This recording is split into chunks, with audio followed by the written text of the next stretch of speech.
Vous regardez l'invité de la rédaction sur Medi 1 et merci de nous rester fidèles. Aujourd'hui, nous allons explorer un sujet d'une importance cruciale dans notre ère numérique, l'impact de la cyberdépendance chez les jeunes et les bonnes pratiques à adopter pour un usage sain et équilibré du digital. Avec l'explosion des technologies et surtout des réseaux sociaux, la frontière entre le monde réel et le monde virtuel devient ambiguë, surtout pour la génération dite numérique. Pour mieux comprendre ce phénomène et découvrir des solutions concrètes, nous recevons Monsieur Mohamed Ciss, spécialiste du digital et social media trainer. Merci d'avoir accepté notre invitation. Merci beaucoup Alexis. Monsieur Ciss, tout d'abord, pouvez-vous nous expliquer ce qu'est exactement la cyberdépendance? Je veux dire tout simplement avoir le besoin accru, un besoin intense et un besoin affirmé de vouloir utiliser Internet à tout bout de champ chez les jeunes, tout simplement, ce qui est l'objet un peu de notre discussion aujourd'hui, qui est un phénomène qui impacte beaucoup la jeunesse. Voilà. Comment prévenir cette addiction? Alors, une addiction aujourd'hui passe par plusieurs étapes, bien évidemment, et pour prévenir une addiction, il y a toujours des voies et moyens qui sont établis justement pour ne pas tomber dans ce piège de besoins accrus.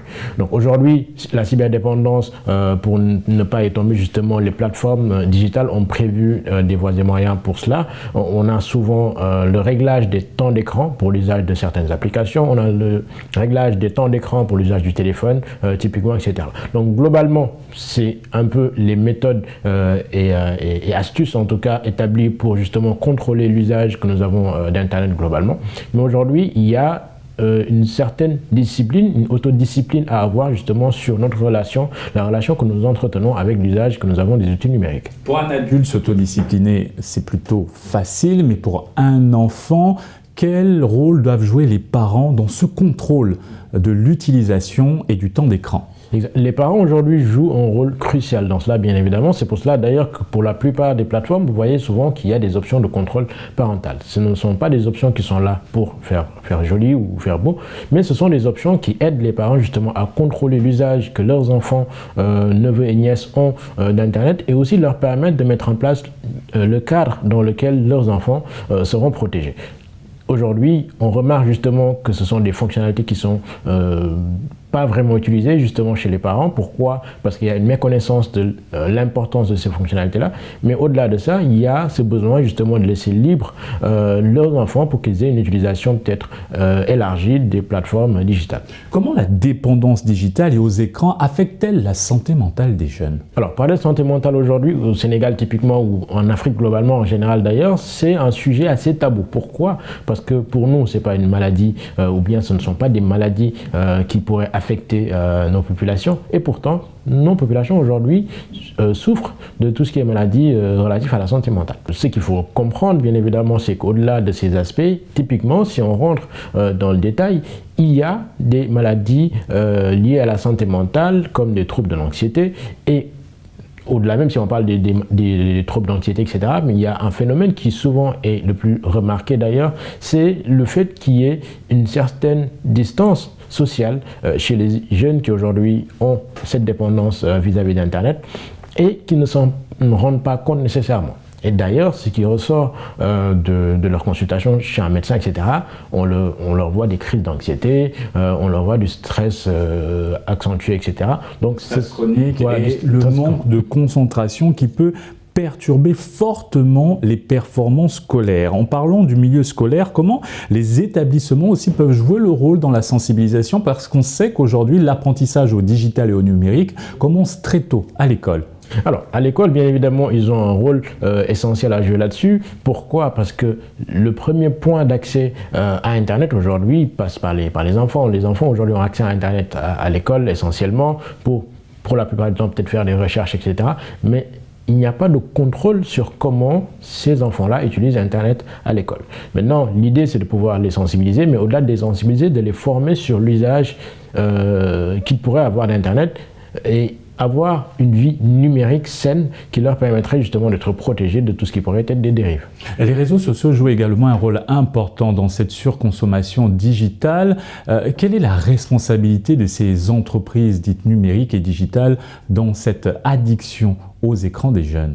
Alors aujourd'hui, les réseaux sociaux, comme vous le savez, leur vocation de base, c'était de réunir des communautés, de permettre à des gens qui se sont perdus de vue, de pouvoir se retrouver sur une plateforme et de pouvoir échanger. Ce sont des règles qu'ils établissent, qu'ils appellent le plus souvent les règles de la communauté.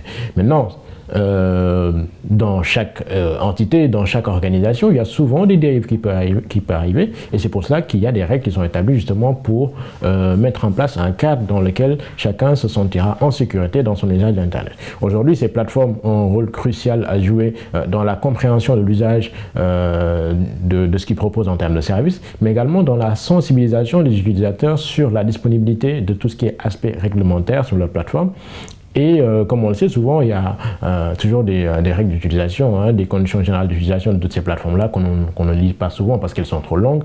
Mais aujourd'hui, ce qu'il faudra faire, c'est avoir peut-être des versions résumées de ces conditions-là, l'expliquer aux utilisateurs de façon ludique par exemple pour qu'ils puissent comprendre qu'est-ce qui est autour de l'usage d'Internet globalement, mais aussi comment pouvoir se protéger vis-à-vis de tout ce qui pourrait être cyberdépendance. Vous êtes un spécialiste du digital, comment à travers vos différentes formations vous sensibilisez les apprenants à une utilisation saine et équilibrée des outils numériques et digitaux?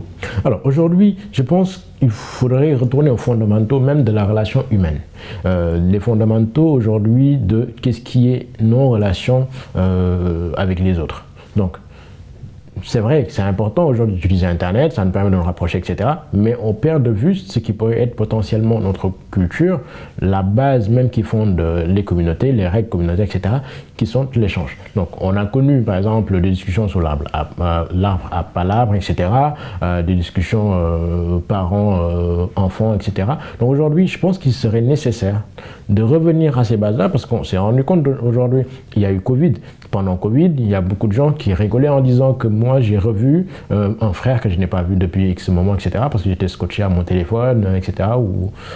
Les interactions humaines sont revenues après la Covid-19 et les gens ont vraiment ressenti ce besoin d'être connectés avec les autres réellement, mais pas seulement à travers les écrans. C'est ça. C'est ça. Donc il faudrait retourner à ces fondamentaux-là, retourner à la relation humaine réelle, pouvoir rencontrer des gens, échanger avec eux et aujourd'hui pouvoir partager. Ce qui se passe souvent en termes de cyberdépendance numérique aujourd'hui, c'est que les gens se retrouvent tout seuls. Ils pensent qu'ils sont peut-être avec des autres parce qu'à force d'avoir des likes, des commentaires, etc., des followers, des personnes qui les suivent sur les réseaux sociaux, ils se sentent entourés virtuellement, mais ce n'est pas réel. Ce n'est pas réel justement, ils se sont entourés virtuellement parce que demain si, je ne sais pas, n'importe quelle plateforme, Instagram par exemple, tombe en panne, on se retrouve tout seul. Et ça a déjà été le cas. Ça a été le cas. Donc, ce sont des choses à prévoir. Ce sont des éléments sur lesquels il faudrait réfléchir. Et aujourd'hui, toutes ces plateformes, justement, tendent justement à nous contrôler par rapport à notre usage. La notification qu'on reçoit, le mail qu'on reçoit pour nous dire que tel ami nous a tagué sur tel ou tel poste, c'est justement une manière de nous dire, OK, ça fait un moment que tu n'es pas venu sur la plateforme, il est temps de revenir voir ce qui se passe. Une fois que tu es dedans, tu es confiné dans un cadre qui ne pourrait pas être bénéfique pour toi. Et avant de clore cet entretien, très rapidement, quel message ou quel conseil donnerez-vous aux jeunes? Aux jeunes aujourd'hui, je pense qu'il y a une prise de conscience graduelle, évolutive aujourd'hui qui se met en place justement sur l'usage de ces plateformes-là. Et de plus en plus, on voit souvent des gens parler de santé mentale sur les plateformes digitales. Mais derrière, pour moi, ça donne un message. Pour moi, c'est un appel à l'aide justement à leurs aînés, à toutes ces personnes qui potentiellement pourraient les aider à comprendre c'est quoi la santé mentale, quelles seraient potentiellement les maladies auxquelles ils sont exposés en ayant un usage en tout cas excessif des plateformes digitales et aujourd'hui, quel serait le cadre légal dans lequel ils peuvent être justement pour être protégés. Merci Monsieur Mohamed Sis d'avoir accepté cette invitation et d'avoir apporté un éclairage concret sur ce sujet. Merci à vous pour l'invitation. Et c'est ainsi que s'achève cette émission. Excellente suite des programmes sur la panafricaine.